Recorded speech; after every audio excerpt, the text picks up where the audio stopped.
What's up, everybody? Reggie, the Front Row Report. I'm here with Justin from We Is Human. We're in Cincinnati on the Carnival of Madness. What's up, buddy? What's going on, Good man? to see you. You too.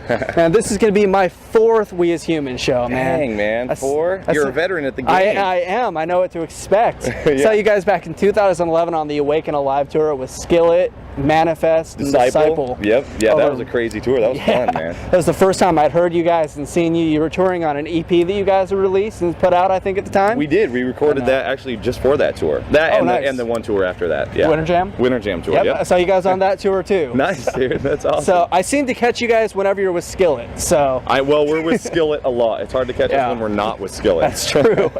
Man, you're touring on the self-titled debut right now, which killer album came out June 25th. Yes. And just a great piece of music, outstanding work. Thanks. And tell me a little bit about writing that record. We wrote about 50 songs for that album. Wow. It took about 2 years, and then we pulled in a couple songs that we'd written actually about 4 or 5 years before that we felt like they were so strong that we wanted to make sure that they got on our big debut album, you know. So nice. Songs like Dead Man, you know, Dead Man I'd written quite a few years ago, but it was still just really, it touched us still, you know, we still loved it. So that, when you've been with a song that long and it still moves you, that's kind of a good thing. So we recorded that album in LA with Howard Benson, and who's a favorite producer of ours, did some of our favorite records. POD Satellite album was really pivotal for us. Did 3 Days Grace, Three Doors Down, just a lot of really great bands. Hailstorm, and Seether. So we really wanted to go with him, and then Chris Lord Alge, like the greatest mixer in the world, mixed it,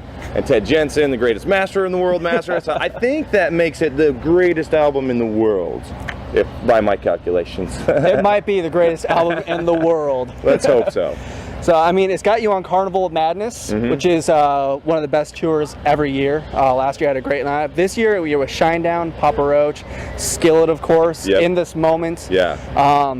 But you're no stranger to the big stage, man. You guys have played some big shows. You guys did Skillet tour, Spirit Song a couple months ago. Yeah, that's right. Yeah. Winter Jam. How has working some of those tours helped you prepare for a tour like this?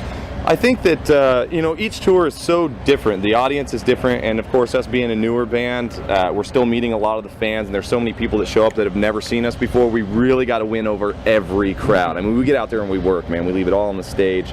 But, you know, if you're doing like smaller clubs and smaller music venues, it's a lot more intimate.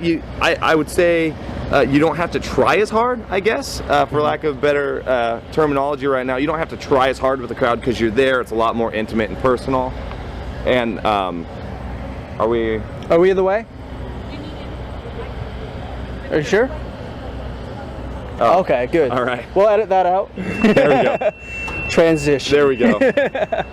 Whenever you play a lot of the smaller venues, it's a lot more personal. So whenever you get to these big stages like we've been playing on, you have to relearn how to communicate with the guy that's like 10,000 feet away in the nosebleed section, you know? Right. So I really try to, I actually learned something from Garth Brooks about that, believe it or not. I know, the great country guy that he is. And he said, you know, when I do a show, I want to make sure that the guy in the very back, in the nosebleed sections, understands that I know that he's there. I need to do something to make him know that I know he's there. This isn't just another show, and that really spoke to me. And we try to leave it all on the stage and let everybody there know that we're so happy that they showed up, and there's a million other things people could be doing. But the fact that they come to the shows and support us like they do is really incredible. Nice. Now you guys have toured a lot in the Christian market with a lot of Christian bands. A little bit of a different atmosphere and environment with this tour and some of these, to say the least. Yeah. Some shows are crazier than others, obviously. Right. What have been some of the biggest differences you've noticed touring in the Christian industry and then coming and touring in the mainstream? Sure. Well, surprisingly enough, the people aren't really different. I mean, at their essence, you know, we're all humans. We all have problems and we all have struggles. And as we get to know people in the Christian industry, and get to know their life and what they're about and who they are at their essence, in their soul, and then coming to the general market, we find that we have a lot in common. You know, there's obviously some non-commonalities, like you know, where you go whenever you're stressed out and whenever there's fear in your life, or you know, a Christian will turn to God and they'll turn to Jesus, and that's what my band and I do, and other people will find another form of solace and peace, you know.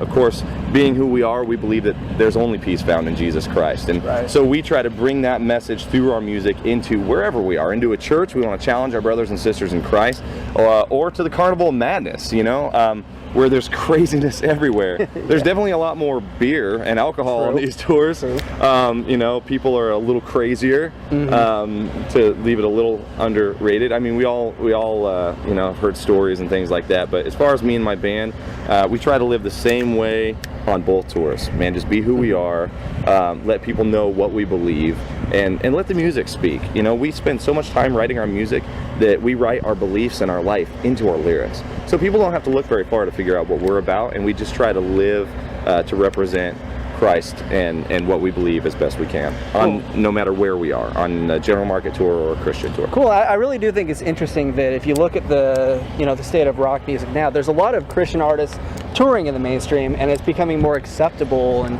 the mainstream market and fans are becoming more acceptable of Christian bands. You know, you see Skillet, Red, you guys, Thoughts of a Crutch, at all of the festivals and touring, and you know, I think it really speaks a lot to how far Christian rock music has come along the last few years. Absolutely. I think that that's exactly what it is. At the end of the day, it is about the music, no matter what industry you're in, general or Christian. And the best song wins, you know. We can have a theory in our band, you know, there's people, there's Christians that will listen to bands like Rob Zombie or Marilyn Manson, or you know, you name a lot of these other bands that were you to read their lyrics, you'd be like, oh my gosh, you know, like, this is horrible. You know, but the music is so good, and the songs are so well written, and the musicianship is at just such a high quality that they will put up with something, you know, listening to lyrics that they completely disagree with, in order to enjoy the art, in order to enjoy the music. And I believe that people will do the same thing for Christian rock, or for Christian music in general. If the music is good enough, if the songwriting is good enough, if the guitar is played, you know, with excellence, you know, and the lyrics, that there's passion behind them, then even people who are atheists or agnostics or Catholics or Mormons or Buddhists or whatever, they'll listen to, you know, bands like us or those other ones you mentioned, Flyleaf and Skillet and Switchfoot and POD. Love and Death. Love and Death, exactly. And they'll be like, you know what, I may not agree with the whole God thing, but dude, those guys rock, you know? And so it definitely goes both ways. I think that at the end of the day, it's about the art, it's about the music, and people will take from it what they want to take from it. And it's got to be good having, you know, another Christian band, fellow believers, brothers and sisters, and Skillet on tour with you together. You know, if things get tough, you know, you're having trouble, you know, they're right there. And the same goes for them. You're right here too.